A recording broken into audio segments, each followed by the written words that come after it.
Hello everyone and welcome to our channel. With us today we have Michael. Welcome, my brother. Thanks for having me. How you doing? I'm good, man. How are you?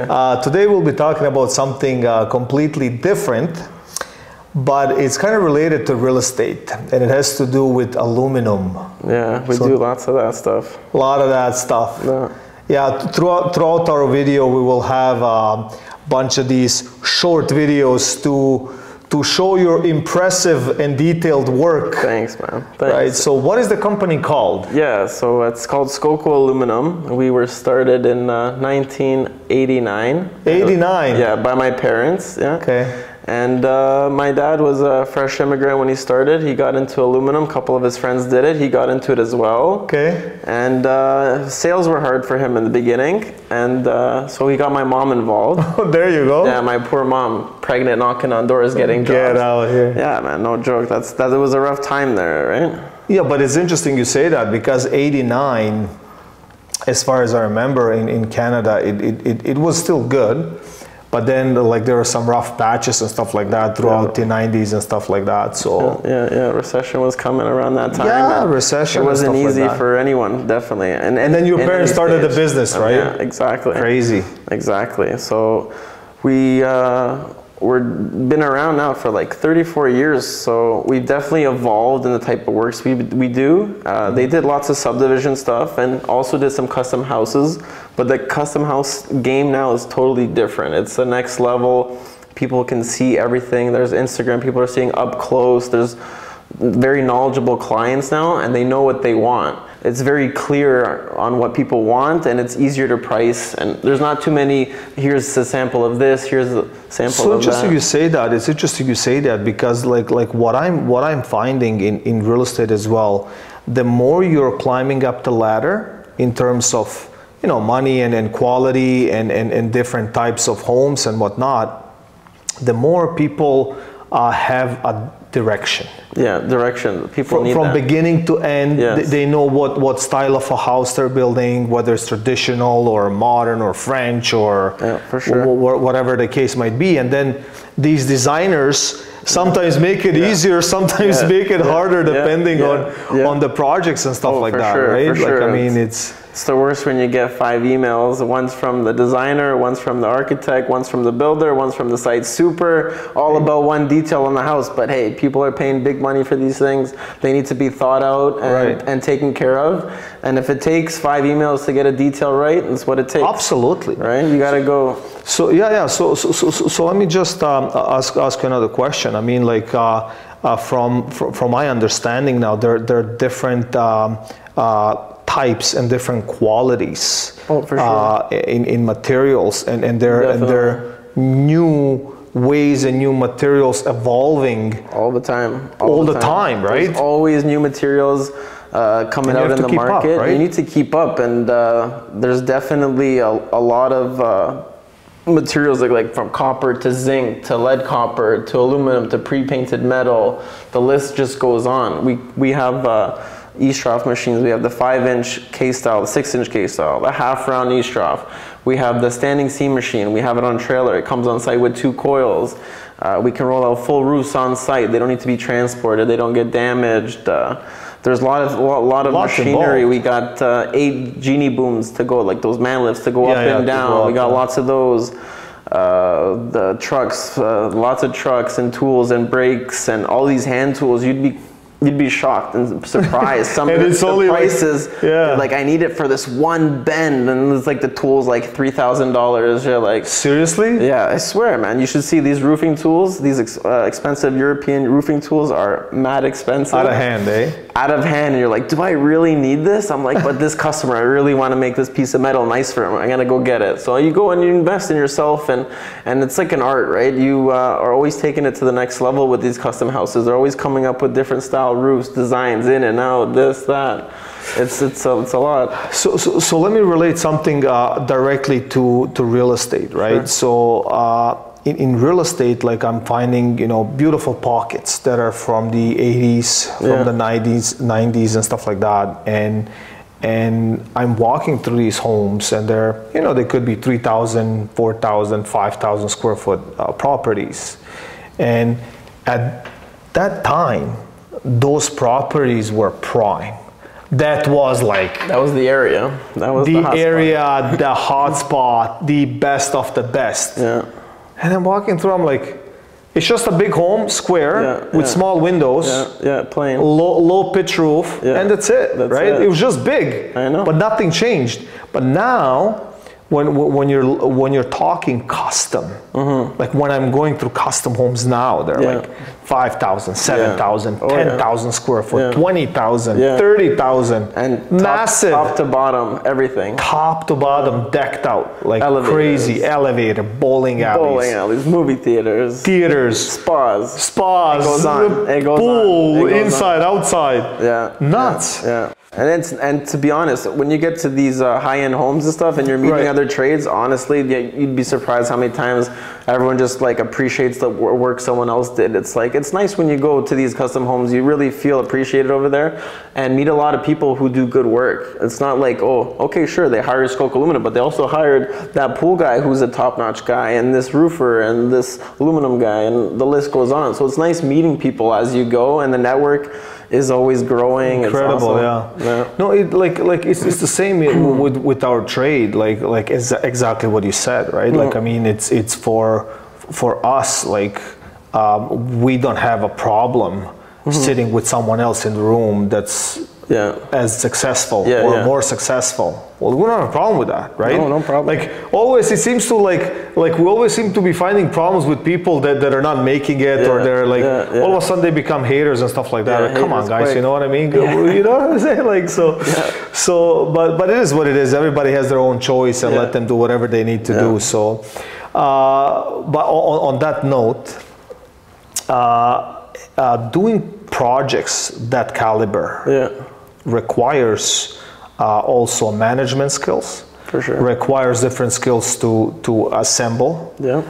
And does it require a starting point? I was always kind of interested to know, like when you get to a project, like does it matter where you start, or do you have to start from a particular point? Or so from my experience, if you want to get through a job, tackle the hardest, difficult tasks on the job and figure them out right away so that it's smooth sailing at the end. There's always money at the beginning of projects. Near the end, it gets tight. This is not ready. Oh, you need to come back for this. So you want to make sure that hard thought out work or tough to get to areas need to be taken care of right away, so that near the end of the project, it's easy to collect money. People are happy. All the problems were figured out early, which is great. You don't want to be avoiding things on houses. Oh, this task or a little bit this. You need to talk and get through it right away. You need to address these things for sure. Definitely. And having communication, like I think it's a big part of management's huge. Management. It takes us longer to make the deal, get the right materials, prefab all this stuff. Installation's the easy part. I wish I could install all day long. But no, you need to make these calls. Oh, this supplier doesn't have, call this guy, call that guy, go over there, go over here. And then you got to make all these things, all these finials and custom pipes. The list goes on. People don't understand. Even though I'm not at your house, I'm still working on your house. Exactly. I'm still working on it all the time. I'm in bed at night. I'm opening up drawings of houses, looking them over. I look at drawings. I open up 10 times. And your wife is probably pushing you. You're like, I have to see this. Honey, look at the A-Strof. 24/7. And when you run a business like this, you need to find time for everything. And unfortunately, I still need to be an installer. I'm trying to make a transition into getting more into running the business and being management and getting some guys. But the problem is, when you do such high quality work, it's hard to find people who do this type of work, and it's something that's learned over a lot of years. I may be young, but I've worked with so many people in the industry, and I was always down to go work with somebody who was better than me so I can learn something. So I go one day with this guy, one day with that guy. My dad's calling, where are you? I'm like, oh, I'm with somebody, we're doing some comp. It's a journey for sure. It's a journey for sure. So also having said that, like when you mentioned that, like it seems like you have the same path as your parents and your family business, Skoke Aluminum and whatnot, but you have also a different vision, a different direction, right? Like I see your Instagram is going through the roof. You have like thousands of followers. For sure. Who would have thought that you can have followers? You know, taking videos of eavesdrop in different roofs and stuff like that. You know what I mean? Like it's crazy. Yeah, I like the creative. I like the creative aspect of the business as well. When you do something, there's something there to take a picture of, right? So there's always. I'm always making content as we go. I pull up my phone quickly. I pull up the drone for 5 minutes. These clips are only like 15, 20 seconds long, a couple angles. It takes 5 minutes. It takes 5 minutes. But it takes effort. It takes creativity. It's like the middle of the day. It's like hot, but this is like the nicest People are eating lunch and you're there with the camera, you know what I mean? This is the nicest piece of the house. And I'm like, okay, it's a big piece. It's got the ladder, the machine's there. I'm like, this is a really good video. Good shot. And I'm like, guys, wait, let me get out the drone. They're like, no, put the drone away. Take it on after. I'm like, no, we need the action shot. Yeah. So I'll go out the way just to make sure we get in good content. And some people want to see, I have lots of close-ups. A lot of people don't show any close-ups of their work. It's like far away drone footages. Maybe there's a reason why they don't show it. Yeah, you never know. Maybe it's all Instagram cracked and stuff like that because some of the footage that you know we're obviously posting throughout the video and stuff like that. Like it almost looks it is fake. It's perfect. You know what I mean? Like the perfect entrance. You know what I mean? It's that roof, interesting, that right? roof that you're talking about was really nice. Yeah, it was done very well. So is there any colors or materials that are currently like very if we're talking about pre-painted steel 26 24 gauge metals for metal roofing and copings, flashings, even now we did a house out of pre-painted Tex black. That's the color, most popular color in the last 2-3 years.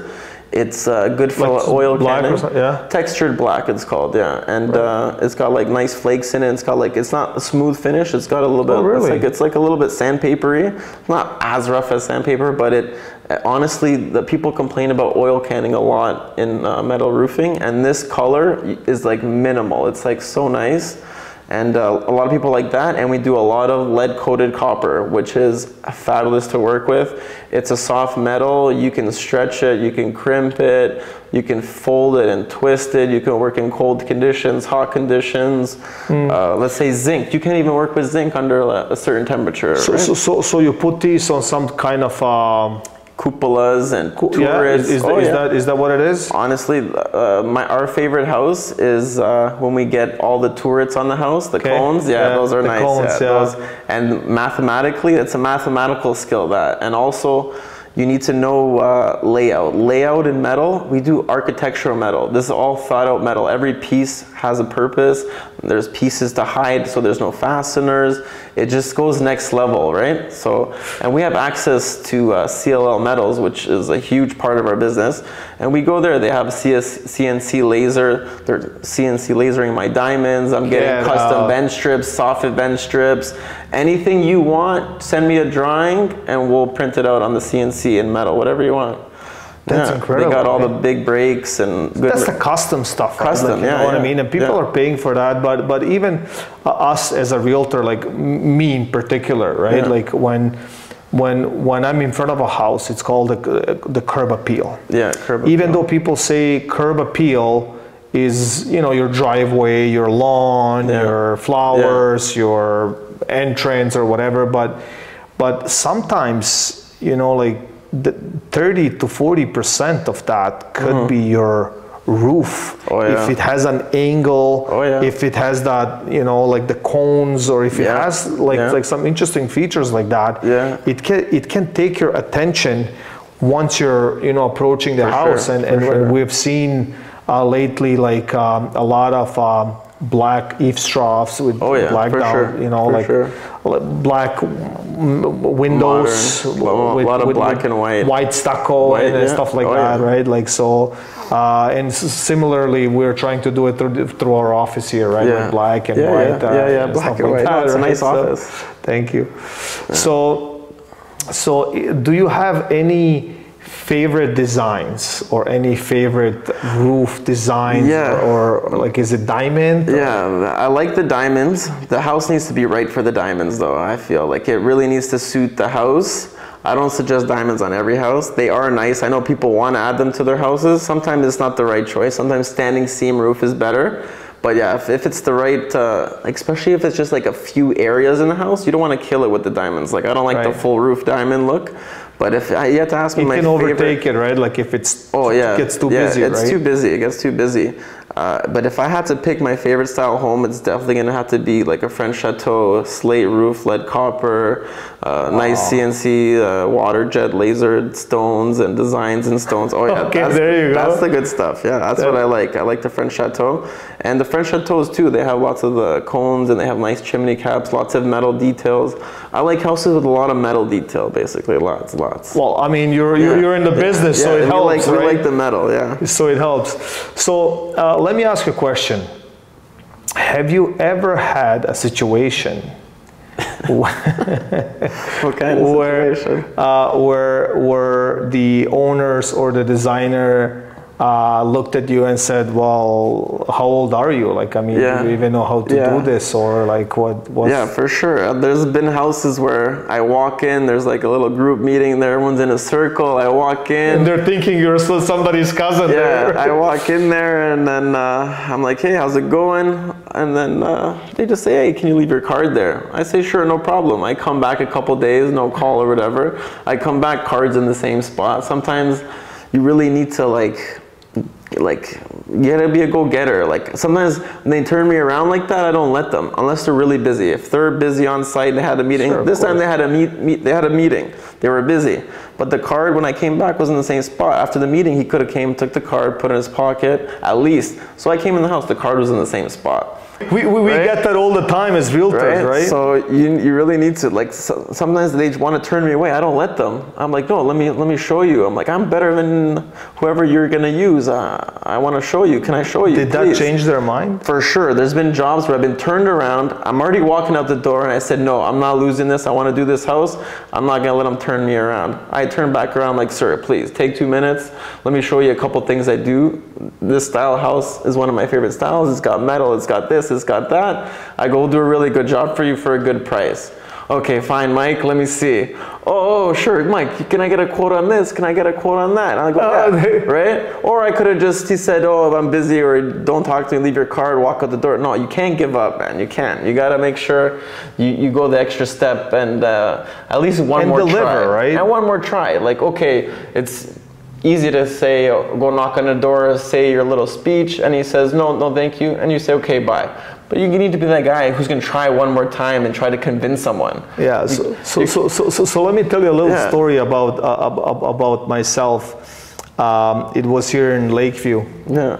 I was door knocking, and after like 3 hours of door knocking and stuff like that, I came to a door. Yeah. And I knocked, and the guy opened. Big guy, like it was like he seemed like he's 8 foot tall, man. Like it was like, you know, like he came out like, I don't know if he was in construction, but he looked tired, man, like truck driver or something like that. Like a little beard, like he came out. He's like, what do you want? You know, I said, oh my gosh, right? Like I'm looking at never mind. You know, I'm looking at the guy, right? He's like, all of you, you know, like. It's like, what do you want? I'm like, well, I'm a realtor. If you're gonna sell, he's like, oh my gosh. And he points at his mailbox. And the mailbox is like full of these flyers. Like, and even I'm looking at the mailbox like, oh my God, really? Like, so they're like falling like out, right? So he looks at, he's like, what are you doing here and stuff like that? And I'm like, well, I just want to see and stuff. I'm like, you guys are all the same. I'm like, no, we're not. He's like, what do you mean? Well, I'm here, am I not? And these guys are sending you, I'm here, right in front of you. He called me back. Yeah, for sure. See? So that's your story, basically. That's my story. You need to go and be in their face and. But you have to know what you're doing too. I mean, like you gotta back it up. You have to back it up. It's easy to walk and you gotta talk. How's it go? What's the saying? You have to walk the talk. You have to walk the talk. You know, you can fake it till you make it, but you won't make it. If you fake it. But it's definitely like selling used to be one of my favorite things of the business. Never mind the job. I was just down to go meet people and sell. Selling was if you don't know how to sell, you don't have anything to do, right? 100%, yeah. And making that transition from working a lot of subdivision builders, and they give you 100 homes, 500 homes, 200, easy to stay busy, right? But we didn't want to do that anymore, and we wanted to get more into like the artist of being a metal and these nice homes. And that's what it took. You'd have to go and stop. Oh, you're seeing a house built, you need to go stop. Oh, there's a couple trucks. So you see a pickup, you're like, oh, the owner might be here. You see a nice car out there, you're like, I gotta go in, I gotta go say hello. And I'll stop, I'll be busy, I'll be late somewhere, and I see a nice house, and I see people, I see action, I see could be a builder there, I see the name, I gotta stop, no choice. I go, I'm busy, and I'm still gonna stop, just because, you know, you just get go-getter, gotta go. Listen, man, thank you so much for coming, man. Thanks, it has been a pleasure. You're doing a beautiful job. No, anytime, man. So say hi to your family, say hi to everybody, and it was a pleasure having you here. Thanks.